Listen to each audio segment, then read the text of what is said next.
Good morning and wish you happy new year guys. 2021 में आप सभी का स्वागत है and welcome to my channel. आज मैं एक नई लोकेशन को एक्सप्लोर करने के लिए जा रहा हूं और आपका बताना चाहूँगा कि इस लोकेशन का नाम है किला-ए मुबारक। दिल्ली की one of the best location है।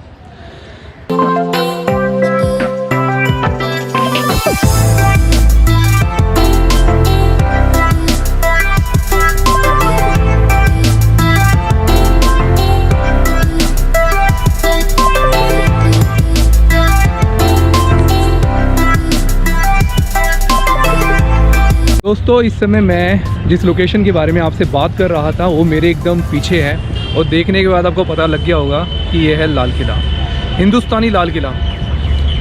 जो नाम इसका एक्चुअल है हिंदुस्तानी लाल किला, ये आज़ादी से पहले का था। पता नहीं है, काफ़ी पुलिस वगैरह खड़ी है, क्या प्रॉब्लम है मुझे नहीं पता, लेकिन it is one of the famous and beautiful sight of Delhi. Bharat की शान और दिल्ली की जान, इस लोकेशन को इसी नाम से पहचाना जाता है और ये जो मैंने बोला है ये सच है। तो देखिए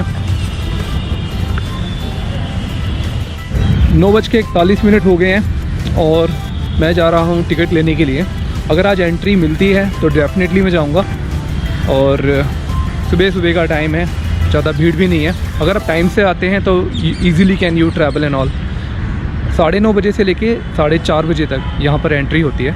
4:30 बजे के बाद एंट्री क्लोज़ हो जाती है।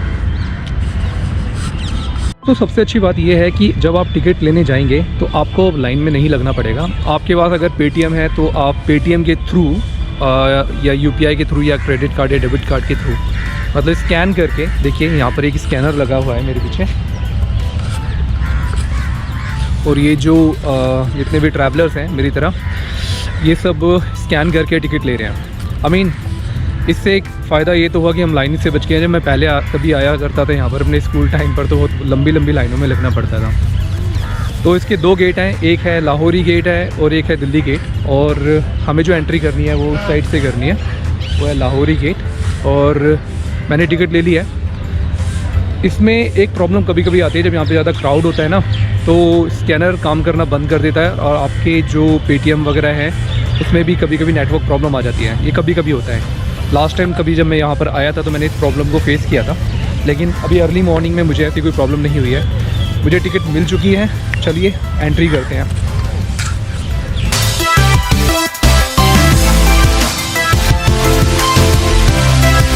दोस्तों, मेरे पीछे है लाहौरी गेट, यहीं से मैं एंट्री करने वाला हूँ। और लाहौरी गेट के बाद मेरी जो एंट्री होगी लाल किले के अंदर होगी। इसके मेन 2 गेट हैं, एक लाहौरी गेट है और एक है दिल्ली गेट जो साउथ की साइड में पड़ता है। तो ये मेन गेट है और चलिए देखते हैं अंदर।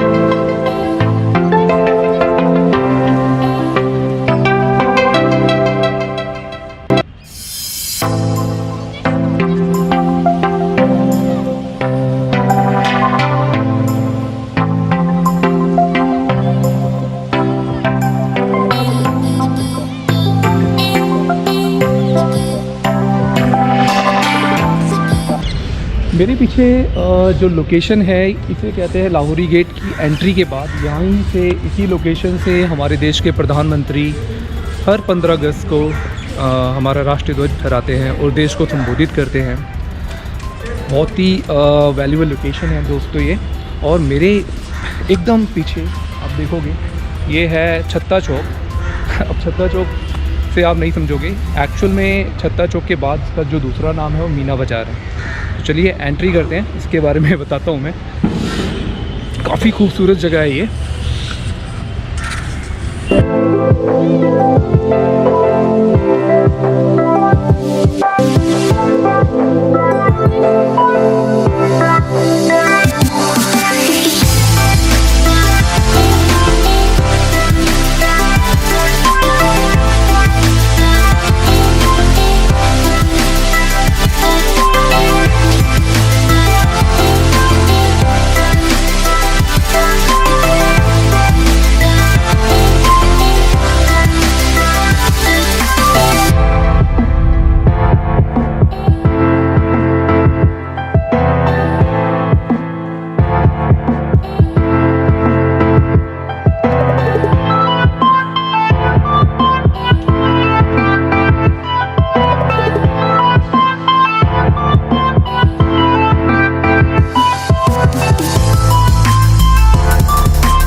तो फ्रेंड्स, आपने देखा होगा कि ये है छत्ता चौक जो मेरे एकदम पीछे है।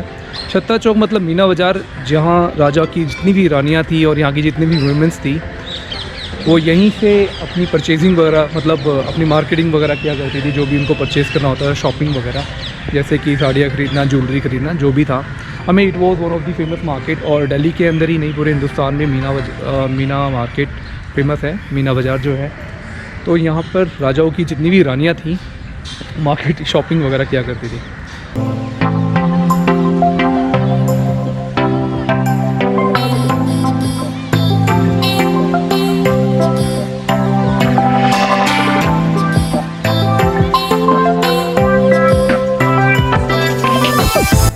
तो दोस्तों, अब मैं आ चुका हूँ नौबत खाना। मतलब छत्ता चौक के बाद जो देखने वाली लोकेशन है वो नौबत खाना है, जिसको नक्कर खाना के नाम से भी जाना जाता है। और एकदम मेरे सामने है ये नक्कर खाना। देखिए कैसा है।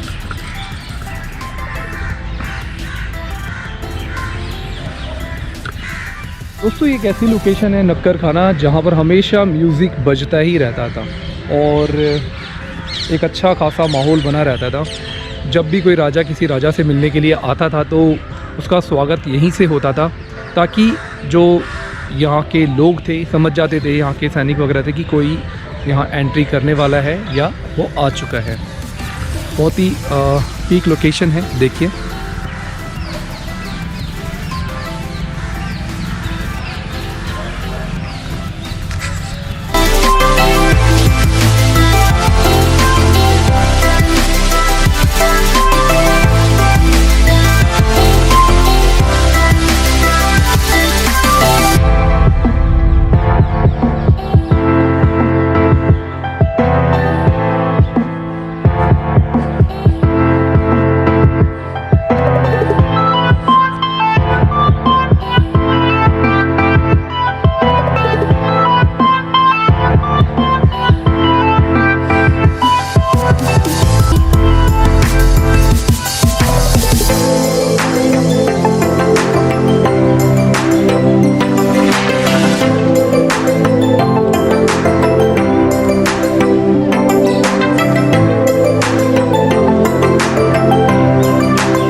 तो फ्रेंड्स, मेरे पीछे है दीवाने आम, जहाँ राजा प्रजा से मिला करता था और पूरे जितनी भी इनकी स्टेट्स थी जिन जिन पर उनका राज था हिंदुस्तान के अंदर, वहाँ से जितने भी लोग थे इनसे मिलने के लिए इस लोकेशन पर आया करते थे। और यहीं से वो पूरी स्टेट फंक्शनिंग करता था राजा, मतलब यहाँ के जो मुगल्स थे। इस समय कोविड की वजह से परमिशन अलाउड नहीं है और ये जो इन्होंने बैरियर्स लगा रखे हैं, ऊपर भी नहीं चढ़ने दे रहे हैं। मैं परमिशन मांग रहा हूँ, कोशिश कर रहा हूँ कि पूरी तरीके से इसका व्यू ले पाऊँ। इसके अंदर राजा का जो सिंहासन है, जो वाइट मार्बल का बना हुआ है, मेरे एकदम पीछे है।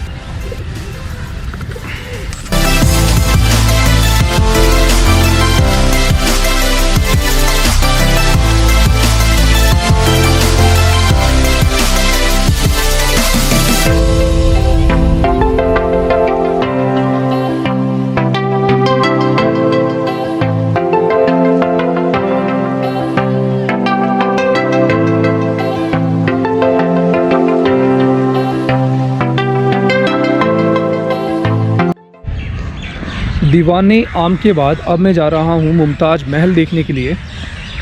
काफ़ी खूबसूरत बिल्डिंग है यार। लाल किले में आने के बाद आपको यहाँ पर एक तो रिलैक्सेशन फील करोगे, और जो यहाँ का नेचर है, यहाँ का जो एटमॉस्फेयर है, I mean it's a wonderful, it's a beautiful. जितना बोलोगे उतना कम है। ये देखिए,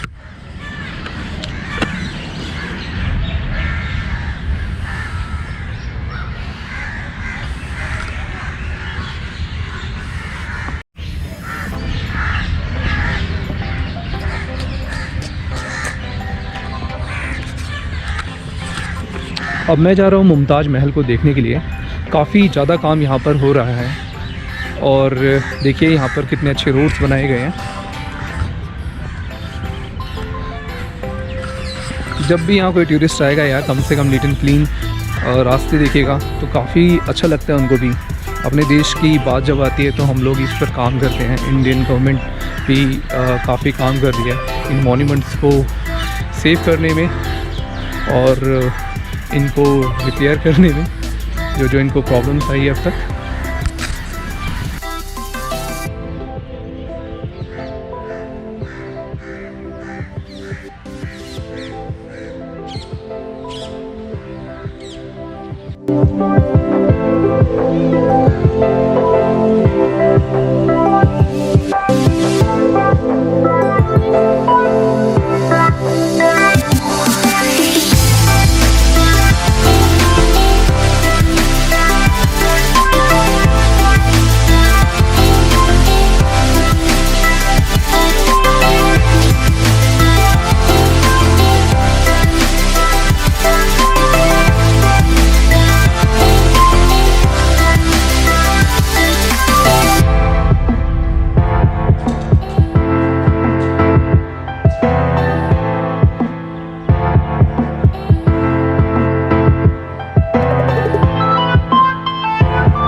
मेरे पीछे जो है ये है मुमताज़ महल, जिसको छोटा रंग महल भी कहा जाता था।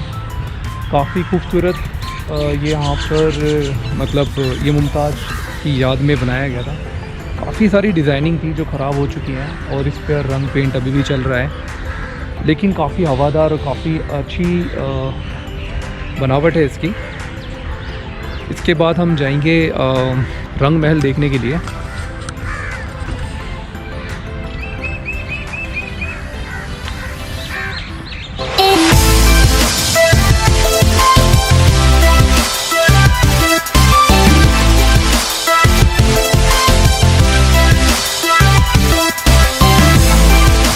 तो आप मेरे पीछे देख रहे हैं रंग महल, जिसे रंगों का महल कहा जाता था। मतलब it was very completely colourful, और ये राजाओं की रानियों के लिए था और राजा के हरम के लिए था। जितनी भी रानियां थी वो यहीं रहती थी। काफ़ी सुंदर बना हुआ है। और ये जो है ये है नहर विस्ट। ये देखिए जो ये नहर विस्ट है, यमुना नदी का जो पानी है पूरा फ्लो होकर यहीं से आता था और पूरे लाल किले के अंदर ये फ्लो करता था, और यहाँ पानी की कभी प्रॉब्लम नहीं होती थी ना यहाँ।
तो ये है ख़ास महल, राजा का ख़ास महल, जिसमें 3 रूम्स हैं। एक डाइनिंग रूम है इनका, एक अपना प्राइवेट रूम हुआ करता था जहाँ राजा रेस्ट करता था, सोता था। ये उसका अपना पर्सनल अपार्टमेंट है ये, जो सिर्फ राजा के लिए था। उसके बगल में जो मैंने आपको बताया था वो रंग महल था। जब उसे रानियों से मिलना होता था वो वहाँ चले जाता था। ये जो बना हुआ है संगमरमर के पत्थर से बना हुआ है, वाइट मार्बल एकदम। और उसी के बगल में जो ये है दीवाने खास।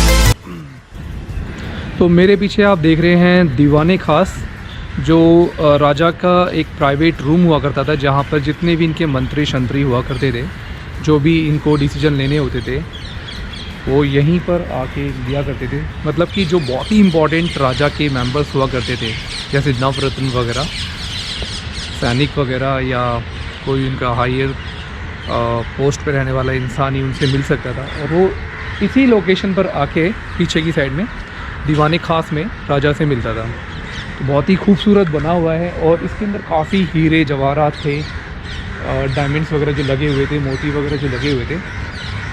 मतलब यार अंग्रेज़ों ने कुछ नहीं छोड़ा यहाँ पर। बट इसकी जो बनावट है संगमरमर के पत्थर की है, बहुत ही खूबसूरत है, वाइट है। और यार ये लगा लो कितने सालों से आज भी वैसा का वैसा ही है, और चारों तरफ बहुत ही अच्छा और खूबसूरत माहौल है यहाँ पर।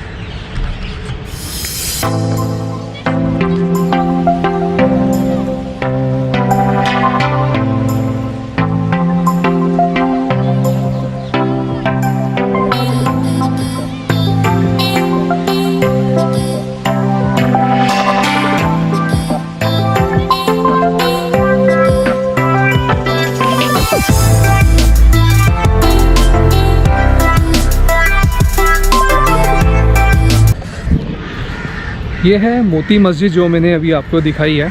ये औरंगजेब ने अपने काल में बनवाई थी।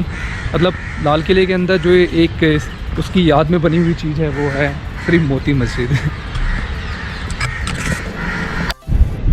मेरे पीछे जो अभी आप देख रहे हैं, यहाँ यमुना नदी से पानी बहता हुआ पूरे के पूरे फोर्ट के अंदर फ्लो करता था।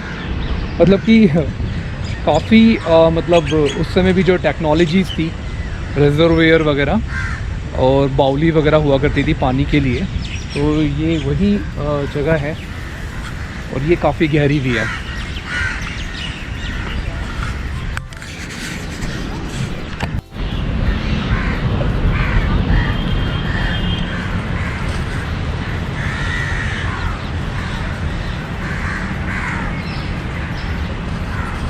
तो मेरे पीछे है नहरे विस्ट, जहाँ से पानी को शाह बुर्ज से उठाकर नालियों के द्वारा पूरे के पूरे लाल किले के अंदर, फोर्ट के अंदर फ्लो करवाया जाता था। यह है शाह बुर्ज। यमुना नदी से पानी यहाँ से नहरे विस्ट के थ्रू पूरे के पूरे रेड फोर्ट के अंदर फ्लो किया जाता था।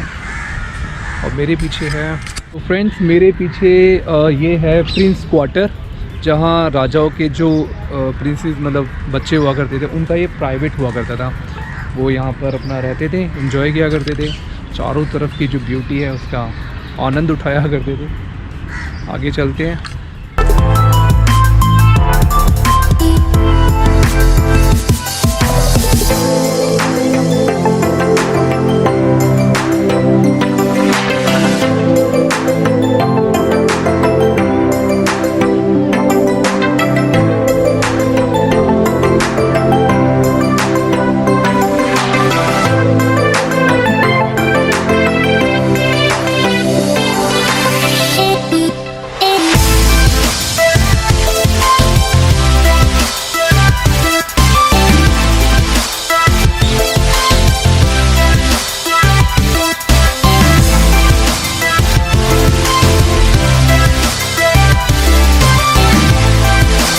आपने मेरे पीछे देखा होगा सावन और भादव, दो मंडप, एक उस साइड में है, एक ये है मेरे पीछे। मतलब यहाँ पर क्या होता था ना, यहाँ पर डांस वगैरह हुआ करता था।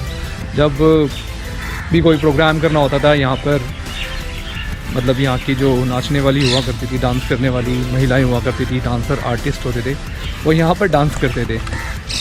उसका नाम रखा गया सावन और इसका नाम रखा है भादव। मतलब जो हमारे हिंदुओं के अंदर भी ये दो सीज़न बताए गए हैं।